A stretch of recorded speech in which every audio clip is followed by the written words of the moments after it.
driving down Yosemite Valley and looking up, and I said, what have I gotten myself into? That's a long ways up there.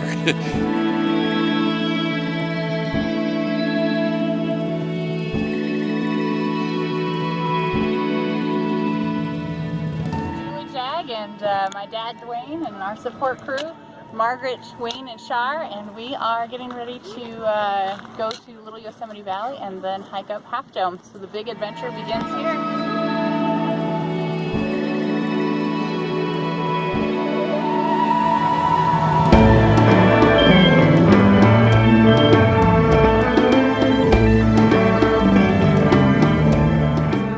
First real view of Half Dome on our way over to Nevada Falls, and down through these trees is Little Yosemite, or is Yosemite Valley, which you can't see that well through here, but there it is.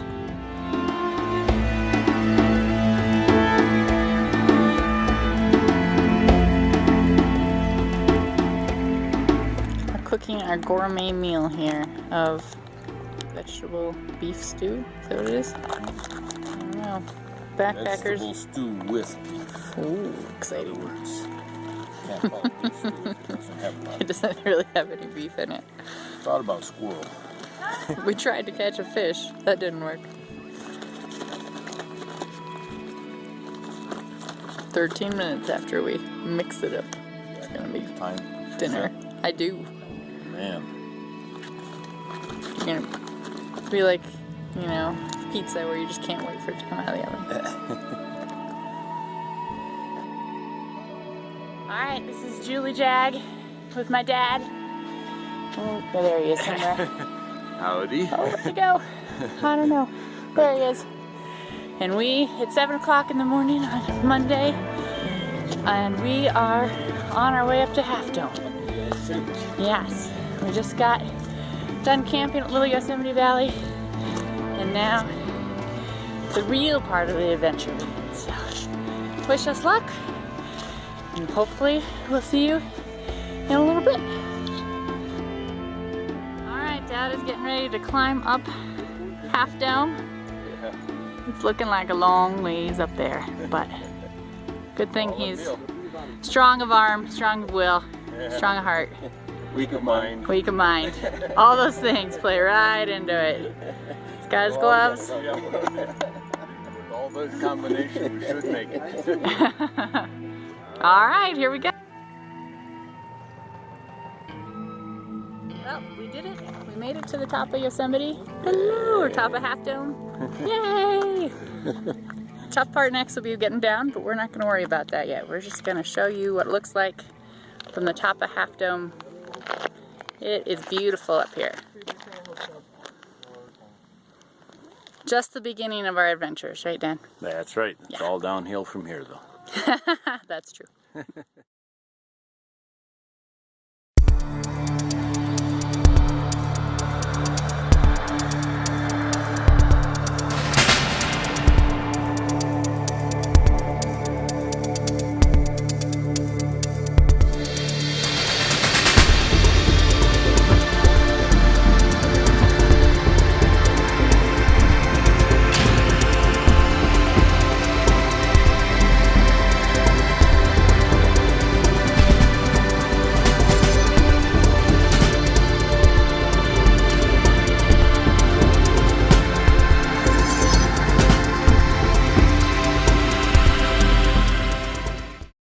This is Julie Jag at the Santa Cruz Sentinel, and it's 24 hours after my dad, Duane, and I have come down from Half Dome.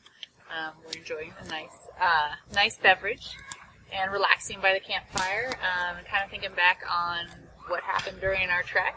It was pretty amazing, I have to say. It was really neat to be able to share it with my dad, something that I think I'll remember forever. Altogether, we covered 19 miles, we figured. We left from Glacier Point, did about 7 miles up to Little Yosemite Valley, spent the night, and then did another 12 miles up to Half Dome, climbed the dome, and came back. So we did the 12 miles in one day with Half Dome and then 7 miles before. To get to Little Yosemite Valley, we had to camp at we had to go to a wilderness permit place early in the morning on Saturday morning so we could get a permit for Sunday night. But it all worked out. We got a permit, no problem. We decided it was definitely the best thing that we did to camp there. So if you get a chance, camp at Little Yosemite Valley. It makes the experience so much better. In that amount of time, then you have time to enjoy the dome instead of going up and having to turn right around and come back down. We had probably an hour and a half, 2 hours that we just kind of enjoyed being on top of the dome with all of the rock formations, the sheer cliffs on the one side. Was very, very exciting. We really, I strongly suggest doing it that way, giving yourself plenty of time. Yeah, that way we didn't feel rushed. So it was key. It was really nice. What do you like most about the trip, do you think? Well, I enjoyed the purpose, of course, was the dome, and that's what I enjoyed the most. I enjoyed the looking over the panorama that you could see, the cloud rest, and we were looking at all the different domes around, and it was really it was exciting being there with Julie to have that experience of and we had met such wonderful people. They would everyone was willing to take a picture for you, and just the people we met were fantastic. We had people that would wait for us to go to a site that we wanted to have our picture taken at, and waited like 5 minutes just for us to get to the site. Yes. Yeah. Get all set up so we could have our picture on the visor. So it was it was just what a wonderful experience. And I was pretty impressed that Dad had no problems getting up the dome. I mean, for me, it's a little bit of a height thing. I didn't want to look back. I didn't want to look down. And he's up ahead of me, and he's just going up as fast as he can. And then he's looking back at me to make sure that I'm okay. And I'm like, don't look back. Don't look down. He had no problems with that. So it was kind of neat to see him, easily. It seemed like easily go up and down it. But it's not an easy hike. No, it's kind of tough going up. It takes a lot of arms, movement, a lot of arm strength, and probably more so than foot strength as you're going up the cables. But it was a nice trip. Another suggestion is if you're going to do it, as we had suggested, try to get up early in the morning. We did not do the sunrise on top. No, thought about it, decided not to. Now we might think that might be a good thing to do. But the earlier in the morning, fewer people, and it makes it such an experience that then you have the usage of the cables pretty much all to yourself, and you're not having to pass people going up. Most everybody at that point is going up, so you're all heading in the same direction. Later on, as you're coming down, you will be passing several people who are coming up, but everybody seems to work together on it, so we made it up and down without any problems. It's pretty cool to see how it works as far as teamwork. I mean, these are people you've never met and have no connection with, and you're trying to come down, and they're trying to go up, and how nice people are and courteous they are as far as most people, as far as they are as, oh, do you want to come up? Do you want to go down? Like, what's going to work out best for us? So that was pretty cool. Most people that were coming up were happy to take a break, so they wanted you to come down so they could take a break. That's true. That's true. And there were a few people we met that just decided not to go all the way up. Several that we met actually decided that it wasn't for them, which was probably a smart decision. Yeah. They used a lot of discretion there, and some said they would try it later, but it was good. They knew their limitations and didn't exceed those, so that was great. Yeah, and we had no problems getting up this time. It was beautiful on top, and it was absolutely gorgeous. The views that you have are just stunning.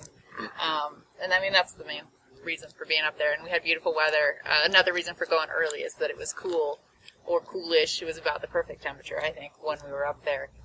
When we were coming back down, hiking down, we probably started down around 11 a.m., maybe closer to noon. And it was a whole line of people going up. And as we were hiking down, it was hot. This is August, so yeah, it was hot. So probably the earlier the better, and then maybe take a little nap at Little Yosemite Valley and play in the water. Yes, yep. Hydration is an important factor. We fortunately took plenty of water up with us, and you can, with filters and whatever, fill up with at the river. So we did well on that, and again met several people that were willing to share any information they had and wish you the best in encouragement. It's good. What do you think was the most challenging part? Well, the most challenging part for me, and that's because I'm old, was when we were coming down and we came down this trail. The number of steps and downhill, the descent was really hard on the old legs. Yeah, but for me too. Yeah. But, but it there were a couple times when I was willing to take a break without much encouragement. I don't know. It was exciting. I guess a little bit of a thrill seeker, so I kind of said, well, let's push the limit here a little bit. So we stood out on the edge, and I don't know. I guess it's bragging rights, maybe. But it's exciting. Dad is a thrill seeker, so a few times I had to mimic my mom and be like, Duane, to tell him that maybe he should keep going. But he did anyway. I didn't have a lot of pull on that one. But yeah, he doesn't have, it seems like, any fear of heights. But for me, there was one point, and we got a pretty good photo of it, I thought. But it wasn't the visor, and that's where everybody takes their photos. And that one's not so bad because there's another ledge underneath, so it doesn't feel like it's that, like that scary, I guess. It feels like you're fairly safe, even though you're so far up. There was another one where we were looking for the visor, and we just decided, oh, well, we'll go to this where it looks like it's a sheer drop, and it was a sheer drop. And the way it was built is it was a sheer drop there, and then it was like you couldn't even see, under the rock underneath. It was like it fell away, and then it was like sheer on the other side as well. And it just, my stomach just kind of like goes into knots. But I'm like, I want to do this, but I wasn't brave enough. All I could get was my toe over the edge. I was like, okay, this is as close as I'm going. And the photo kind of shows me like, okay, I'm only going to put my toe over the edge, and I'm going to put myself in a position where I can back up as soon as possible. So for me, it's still, it still makes my feet tingle, and it makes my heart beat, and, I definitely get that, like, feeling, but at the same time, I love it. It's pretty cool feeling to be that high and to see that much. It's pretty mind-blowing. Pretty scary, but it was great. So, we made it. Congratulations to us, I think. Nice job, Dad. And hopefully this is the beginning of many adventures. So, yay for us. We made it. And thanks for tuning along as we had our adventure. And we have the t-shirts to prove it. Yay! You have to. You have to do that.